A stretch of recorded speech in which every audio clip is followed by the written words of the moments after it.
രാമന്റെ പേരിൽ 5 ദീപം കൊളുത്തണം, 1 നടയെ വെക്കണം, 4 മൂല വെക്കണം എന്നൊക്കെ ഇവർ പറയുന്നുണ്ട്. കൊറോണ വന്നപ്പോൾ കിണ്ണം കൊട്ടി ഓടിക്കണം എന്ന് പറഞ്ഞ കക്ഷികളാണ് ഇവരെന്ന് എന്തുകൊണ്ടാണ് നമ്മൾ മറന്നു പോകുന്നത്? എന്തിനാണ് നമ്മൾ മറക്കുന്നത്? കൊറോണ എന്ന് പറയുന്ന വലിയ മാരക രോഗം പടർന്നു പിടിക്കുമ്പോൾ എല്ലാവരും വൈകുന്നേരം 6 മണിയാകുമ്പോൾ പുറത്തു വന്ന് കിണ്ണം കൊട്ടണം എന്ന് പറഞ്ഞ ആൾക്കാരെ അവർ തന്നെയാണ് ഇപ്പൊ ദീപം തെളിയിക്കണം എന്ന് പറയുന്നത്.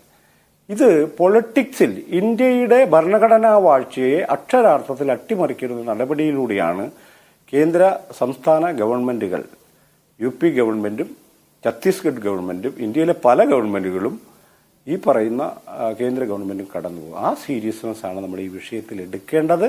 ജനാധിപത്യ ഇന്ത്യയെ തിരിച്ചുപിടിക്കാൻ എന്താണ് മാർഗം എന്ന് തന്നെയാണ് നമ്മൾ ആലോചിക്കേണ്ടത്. ശരി, ഓക്കെ. ശ്രീജിത്ത്, ഈ രാം കെ നാം എന്ന ഡോക്യുമെന്ററി പ്രകാശിതമായി തൊട്ടുടനെയാണ് ഈ പറയുന്ന ബാബരി മസ്ജിദ് ഡെമോളിഷൻ സംഭവിക്കുന്നത്. അപ്പോൾ ഞാനിന്ന് ഈ ചർച്ചയ്ക്ക് മുമ്പ് ആ ഡോക്യുമെന്ററി ഒന്നുകൂടി കാണുകയായിരുന്നു. അത് നമുക്ക് വല്ലാത്തൊരു ദേജാവു പോലെ തരും. ഒരു മാറ്റവും ഉണ്ടാവുന്നില്ല എന്ന് മാത്രമല്ല, അന്ന് ആ ഡോക്യുമെന്ററിയിൽ ആളുകൾ സംസാരിക്കുന്ന അതേ ഇമോഷനിൽ ഇന്നും അതിൽ കൂടുതൽ ഇമോഷനിൽ ആളുകൾ സംസാരിച്ചുകൊണ്ടിരിക്കുന്നു. അതിൽ സണ്ണി കവിക്കാട് ചൂണ്ടിക്കാട്ടിയ ബഹുജൻ എന്ന് പറയുന്ന ആ വിഭാഗത്തിൽപ്പെട്ട ആളുകൾ കൂടുതലായി ആ ഇമോഷനിലേക്ക് ബന്ധിതമാകുന്നു. അപ്പോൾ അടുത്ത വർഷം 2025 2025 സംഘപരിവാറിനെ സംബന്ധിച്ച് വലിയ പ്രാധാന്യമുള്ളൊരു വർഷമാണ്.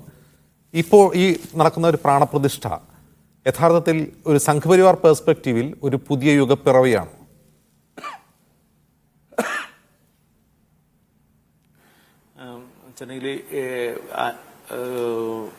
RSSന്റെ ഒരു രൂപവൽക്കരണമോ അല്ലെങ്കിൽ അതിനു മുൻപ് തന്നെ ഹിന്ദുത്വ ഇന്ത്യയിൽ ഒരു ഹിന്ദുരാജ്യം എന്ന് പറയുന്ന ഒരു പ്രൊപ്പഗാണ്ടയായിട്ട് മുന്നോട്ട് പോകുന്ന കാലം മുതൽ അവരുടെ ഒരു വലിയ അജണ്ട എന്ന് പറയുന്നത് ഇതിനൊരു പൂർണ്ണമായുള്ള ഒരു ഹിന്ദുരാജ്യമാക്കി മാറ്റുക എന്നുള്ളതായിരുന്നല്ലോ.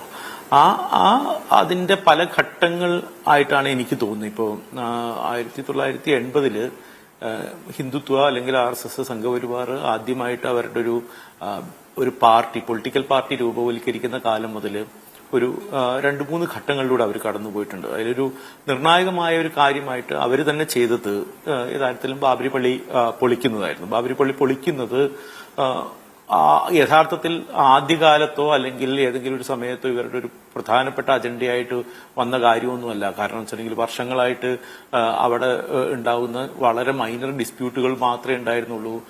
പ്രധാനമായിട്ടും ആദ്യത്തെ കേസുകൾ പോലും കൊടുക്കുന്ന സമയത്ത് അവിടെ ഒരു പള്ളി അല്ലെങ്കിൽ പള്ളിക്ക് മുൻപ് അവിടെ ഒരു അമ്പലം ഉണ്ടായിരുന്നതെന്നോ അമ്പലം പൊളിച്ചിട്ടാണ് ഈ പള്ളി ഉണ്ടായിരുന്നതെന്നൊന്നും ആദ്യകാലത്തെ ഡിസ്പ്യൂട്ടുകൾ ഒന്നുമില്ല. ആദ്യത്തെ ഒരു നമുക്കൊരു അതിന്റെ ഒരു ഹിസ്റ്ററി പരിശോധിച്ച് നോക്കിയിട്ടുണ്ടെങ്കിൽ ആദ്യത്തെ കേസുകളെല്ലാം കൊടുക്കുന്ന സമയത്തൊന്നും ഇത്തരം ഒരു ചർച്ചകൾ പോലും ഇല്ല.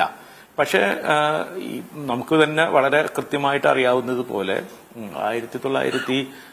1948 ഗാന്ധിവധത്തിന് ശേഷം ഹിന്ദു മഹാസഭയും തുടങ്ങിയിട്ടുള്ള മറ്റ് ഹിന്ദുത്വ സ്ഥാപനങ്ങളും പലരും നിരോധിക്കപ്പെടുകയും അവരുടെ ഒരു പ്രസക്തി നഷ്ടപ്പെടുകയും ചെയ്യുന്ന ഒരു കാലത്താണല്ലോ ഈ ദിഗ്വിജയനാഥ് എന്ന് പറയുന്ന ദിഗ്വിജയനാഥ് എന്ന് മാത്രം പറഞ്ഞാൽ പോരാ, ഗോരഖ്പൂർ മഠത്തിന്റെ അക്കാലത്തെ മഠാധിപതിയും ഇപ്പോഴത്തെ UP മുഖ്യമന്ത്രിയായിട്ടുള്ള യോഗി ആദിത്യനാഥിന്റെ ഗുരുവിന്റെ ഗുരുവുമായിട്ടുള്ള ദിഗ്വിജയനാഥിന്റെ നേതൃത്വത്തിലുള്ള ഒരു സംഘമാണല്ലോ. അദ്ദേഹം എന്ന് വെച്ചിട്ടുണ്ടെങ്കിൽ ഗാന്ധിയെ കൊല്ലുന്നതിന് 3 ദിവസം മുമ്പ് ആണത്തമുള്ള ഹിന്ദുക്കൾ വല്ലതും അവശേഷിക്കുന്നുണ്ടെങ്കിൽ ഗാന്ധിയെ വെടിവെച്ച് കൊല്ലണമെന്ന് പരസ്യമായിട്ട് പ്രഖ്യാപനം നടത്തുകയും സ്വാഭാവികമായിട്ടും ഗാന്ധിവധത്തിന് ശേഷം അറസ്റ്റിലായിട്ട് ജയിലിലാവുകയും ചെയ്ത ആളാണ്. അയാൾ ഒരു 9 മാസത്തിന് ശേഷം പുറത്തിറങ്ങുമ്പോൾ ഇവിടെ ഹിന്ദു മഹാസഭ നിരോധിക്കപ്പെട്ടിരിക്കുകയാണ്, അദ്ദേഹത്തിന്റെ ഗുരുവായിട്ടുള്ള സവർക്കർ കേസ് നേരിടുകയാണ്.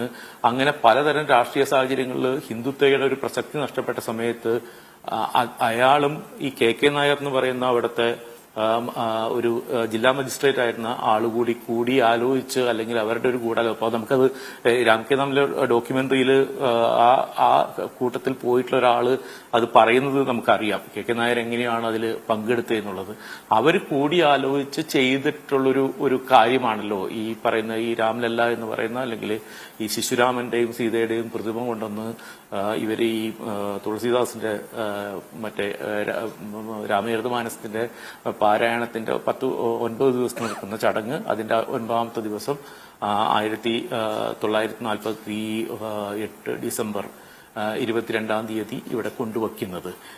ഈ ദിവസം മുതൽ ആരംഭിച്ചിട്ടുള്ള ഒരു ഡിസ്പ്യൂട്ട് മാത്രമാണ് യഥാർത്ഥത്തിൽ ഈ പറയുന്ന രീതിയിലുള്ളത്. ശരിക്കും പറഞ്ഞെങ്കിൽ അതിൽ തകർത്ത് അതിനകത്ത് കൊണ്ടുവയ്ക്കുന്നതിന് മുമ്പ് അവിടുത്തെ ബേസിക്കലി ഹിന്ദുത്വകൾ പോലും അല്ലെങ്കിൽ ഹിന്ദുത്വ കക്ഷികൾ പോലും അവിടുത്തെ ഈ അപ്പുറം ഉണ്ടായിരുന്ന ചബൂത്രയുടെ മഹന്ത് പോലും അതിനു മുമ്പ് ഇതൊരു മറ്റേ അമ്പലമാണ് എന്നുള്ളൊരു രീതിയിലുള്ളൊരു ഡിസ്പ്യൂട്ട് പോലും ഉന്നയിച്ചിട്ടില്ല.